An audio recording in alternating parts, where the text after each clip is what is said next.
They say the road to Castle Winterroth was paved, not with stone, but with the bones of those who never returned. I cannot tell you if this was ever true, only that, when I first approached its gates in the winter of 1462, the ground beneath my horse's hooves gave a hollow sound, and in the dying light I thought I saw pale fragments glinting in the frost. The Count's invitation had arrived in a black envelope, sealed with wax so thick it seemed almost to bleed when I broke it. Inside was a single card, written in a hand both elegant and spidery. You are cordially summoned to the Banquet of Renewal.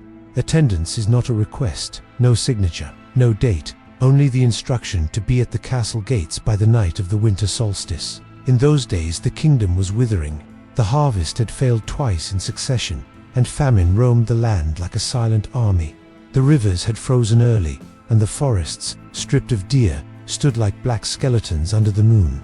Disease crept through the villages, turning faces grey and eyes sunken. And yet, through this misery, word spread that Count Radu Winterroth, reclusive lord of the Eastern Marches, was to host a feast so magnificent it would rival the coronations of kings. Some said it was an act of charity to honor the dying year. Others whispered it was a covenant, a binding of souls to something far older and darker than God. I was a historian then, though perhaps a fool as well, hungry for the taste of forbidden stories. So I went. The castle rose from the hills like the carcass of some colossal beast, its towers curved and blackened by centuries of wind. The drawbridge groaned beneath my weight. No guards greeted me, only the sound, faint but constant, of a low, droning hum. I told myself it was the wind through the battlements. In the great hall, light bled from 100 candles set in iron chandeliers. The air was warm, almost too warm, and smelled faintly of honey, though beneath it lurked another scent, faintly sour, like fruit left too long in the sun. The guests had already begun to gather. Nobles in furs rubbed shoulders with merchants in bright silks, all drawn here by the same strange compulsion. We greeted one another with polite smiles, but our eyes were restless, always straying toward the head of the table, where an empty chair of black oak sat waiting. Behind it hung a vast tapestry depicting a harvest scene, yet the grain in the weaver's design looked almost like strands of hair, and the scythes in the peasants' hands gleamed with an unsettling sharpness. A servant in a grey robe brought me a goblet of wine so dark it seemed to drink the light. I sipped it and felt a sweetness coat my tongue, and something else, a faint bitterness that lingered at the back of my throat. When at last the Count entered, the room stilled. He was tall, though gaunt, dressed in robes the color of dried blood. His hair fell like a shadow around a face both ageless and impossibly old, as though time had forgotten which direction to take with him. He smiled, and the room seemed to draw closer. "Welcome, honored guests," he said, his voice a slow tide washing over us. "Tonight, you will dine not merely to feed the body, but to renew it. For in this hall, on this night, we turn the wheel backward." Applause rippled, hesitant. The Count gestured for us to be seated. I found myself near the center of the long table, flanked by a merchant from the southern ports and a young noblewoman whose eyes darted about like those of a trapped bird. Servants moved like shadows, setting down platters covered with silver lids. The first course was unveiled, quail glazed in honey, their skin shining in the candlelight, the air thick with sweetness. We began to eat, yet, as I raised my fork, I felt something land on the back of my hand, tiny, weightless, and moving. I brushed it away without looking. Still, the sound in the hall had changed. Beneath the murmur of conversation, the low hum was louder now, closer, though no one seemed willing to speak of it. And when I looked up, I saw the Count watching me, his eyes reflecting the candle flames, his smile unchanged. The quail was tender, melting on the tongue, but each bite carried a sweetness so thick it clung to the lips. The heat in the room was rising. A sheen of sweat began to form on foreheads and temples, and I noticed the young noblewoman beside me dabbing at her skin with a laced kerchief. When she pulled it away, there was a faint smear of gold across the cloth, as though the honey glaze from the food had somehow spread to her flesh. The hum in the air had grown stranger, fuller, as though the hall itself were breathing.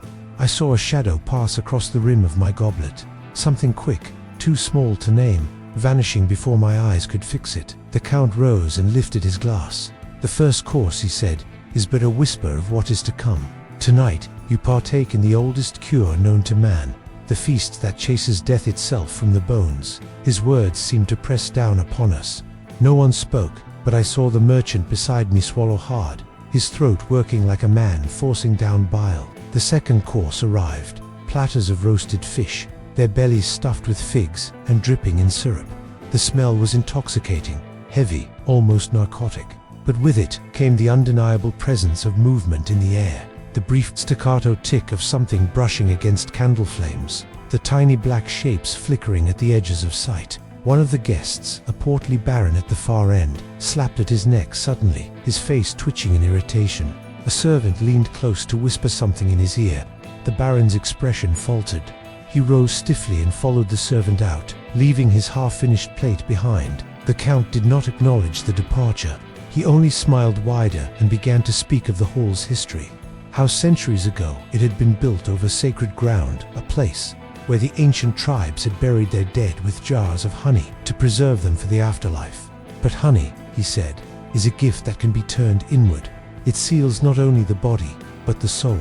It holds life in its amber grasp. He raised his goblet again, and we drank. The wine was thicker now, more syrup than liquid, its bitterness sharper. My skin itched faintly beneath my collar. I shifted, telling myself it was the heat. The young noblewoman's hands were trembling. I followed her gaze to the chandeliers above, to the dark, shifting clusters gathering round the wax. Flies, dozens, then hundreds, their bodies glinting in the candlelight, yet no one spoke of them. It was as if the unspoken law of the room forbade it. The third course was served, cuts of meat so dark they were almost black, glistening under a drizzle of honeyed glaze. As the first chewed, I felt the merchant beside me stiffen. His gaze was fixed on his sleeve, where a small black fly had landed. He brushed it away, but it returned instantly, joined by another, then 3 more. I could hear them now, the sharp, busy rasp of wings. Across the table, a woman gasped and dropped her fork. A thin line of blood ran down her wrist, where a fly had bitten her. The count's eyes found hers, and he shook his head slowly, almost tenderly, as if scolding a child. "Do not resist," he murmured, though his voice carried to every corner of the hall. "You are being renewed." More guests were leaving now, each escorted quietly by a servant, yet no one came back. I told myself they were being taken to a cooler room, that this was all part of the strange theater of the feast. But when I glanced toward the far door through which they had gone, I saw one of the servants return alone, his robe dusted with something that shimmered faintly in the light, like powdered chitin. The hum had become a drone, constant and enclosing, as if the air itself were woven from wings. I saw them landing now, on plates, on hair, on bare skin, and still, the count smiled. The fourth course never truly arrived, or perhaps it did, but by then the boundaries between food, air, and flesh had dissolved into something unholy. The servants moved slower now, as though their limbs were weighed down by invisible chains, and with every step they took, the cloud of flies thickened. They no longer hovered at the edges. They poured across the tables in living rivers, their bodies black and glistening. The count did not sit. He walked the length of the table, trailing his fingers along the shoulders of his guests, his voice a low chant. "The body rots," he said, "but the soul may be freed through surrender, through offering." His words were punctuated by the soft, wet sound of something landing on skin. I glanced down to see 3 flies clinging to my hand, their mouthparts working greedily. When I brushed them away, the skin beneath was stippled red. Across from me, the young noblewoman whimpered. Her cheeks were streaked with tear tracks, though her eyes stared at nothing.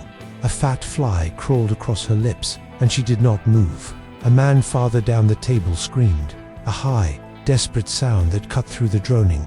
He clawed at his own throat, stumbling back from his chair, and I saw the pale skin beneath his collar, alive with movement. Flies were swarming into his mouth, his nostrils disappearing into him, as though his body were merely another hollow feast to be filled. 2 servants caught him under the arms and dragged him toward the same door the others had gone through. This time, I saw what lay beyond. Just for an instant, before the door swung shut, a pit, not stone, but shifting, writhing blackness, the surface boiling with wings. The smell that rolled through the opening was unbearable, thick with rot and honey and something older, sweeter, like the breath of a tomb.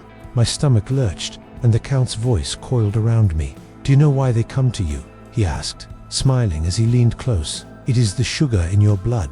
It is the warmth of your fear." I turned to see his pupils were ringed with gold, the reflection of hundreds of tiny wings dancing within them. My skin felt alive, every pore aching. The itching was no longer bearable. When I scratched, my nails came away smeared with blood and something granular, like ground seed. Flies landed in the shallow wounds instantly. The noblewoman beside me convulsed, her chair tipping. She fell to the floor, limbs jerking, and from the gap between her teeth spilled a stream of black insects. The hall was chaos now. Some guests ran for the door, only to be caught by servants whose faces were unnaturally still. Others sank into their chairs, too weak to move, letting the flies cover them in a living shroud. The Count raised his arms as if conducting a symphony, and the swarm surged in response, the air pulsing like a single vast lung. I realized then that this was no accident of decay. The heat, the honey, the syrupy wine, all had been prepared to draw them, to bind us to this place. The banquet was not for us. We were the offering. I do not know when the line between night and morning dissolved, only that the candles had burned to crooked stubs, and the air was now so dense with wings that the light moved through it in trembling shafts. Breathing had become a conscious effort. Each inhale drew the faint taste of copper and sweetness into my throat. Each exhale seemed to feed the swarm's frenzy. The Count stood at the head of the table, no longer smiling but radiant, like a priest on the brink of revelation. "When flesh yields," he intoned, "it is not an ending, but a coronation." His eyes passed over us, and I understood then that he did not see us as people anymore, only as vessels in their final ceremony. The noblewoman was gone. In her place, a collapsed husk sagged in the chair, skin drawn taut over bone, the sockets of her eyes dark and moving. I could not tell whether she had been taken to the pit, or if the pit had come to her. A servant pressed a goblet into my hand. The liquid inside was thick, almost pulpy, and the smell of it cut through the haze, rancid, fermented, metallic. My lips touched the rim before my mind caught up, and the first swallow burned like fire. Only then did I realize what I had drunk. Not wine, not water. It was the runoff of the feast itself. The seepage from bodies left too long in the heat. I gagged, but the Count's hand gripped my shoulder, firm as iron, forcing the second swallow. Around us, the last few guests still resisting were being dragged to the center of the hall. The swarm shifted direction, condensing into a roiling pillar that descended upon them. The sound was no longer a mere droning. It was a voice, thousands upon thousands of mouths, singing in perfect, mindless hunger. I backed away, stumbling toward the wall, my legs clumsy, my skin crawling with the sense that it no longer belonged to me. That was when I saw the windows, or what I had thought were windows. The moonlight pouring in was not moonlight at all, but pale reflection from countless wings outside, pressed against the glass in a restless, churning mass, waiting for their turn. The Count began to speak again, not to us but to them, words in a language older than the walls. His voice deepened, became almost inhuman, and the air pressure in the room shifted until my ears rang. The doors to the pit opened of their own accord. A warm wind poured in, smelling of ancient meat, and the swarm answered. They rose from the bodies, from the table, from my own trembling hands, and moved as one toward that opening. For a moment, I thought the nightmare was over, but then I realized the truth. They were not leaving. They were making room. New swarms poured in from outside, hungrier, heavier, their weight pressing the air from my lungs. I felt them land on my neck, my eyelids, slipping into my ears, their tiny feet delicate as lace and yet irresistible. The last thing I saw of the Count was his silhouette against the pit, arms wide, mouth open in silent ecstasy as the swarm engulfed him. I tried to run, but my legs failed. The floor met my cheek, sticky and warm, and my vision filled with the intricate lattice of a fly's wing. The droning became the only sound, inside and out, until it was indistinguishable from my own heartbeat. When I awoke, if it was waking, I was no longer in the hall. I was lying in a field outside the castle, the sky grey with dawn. The fortress loomed in the distance, silent and empty, though the air above it shimmered faintly, as if the swarm still hovered just beyond sight. I stumbled away, each step a whisper of wings in my ears. The road to the nearest village was long, but I carried the story like a wound, convinced I had escaped. Only later, when the itching began beneath my skin, did I understand. The banquet had not ended. It had only changed its table.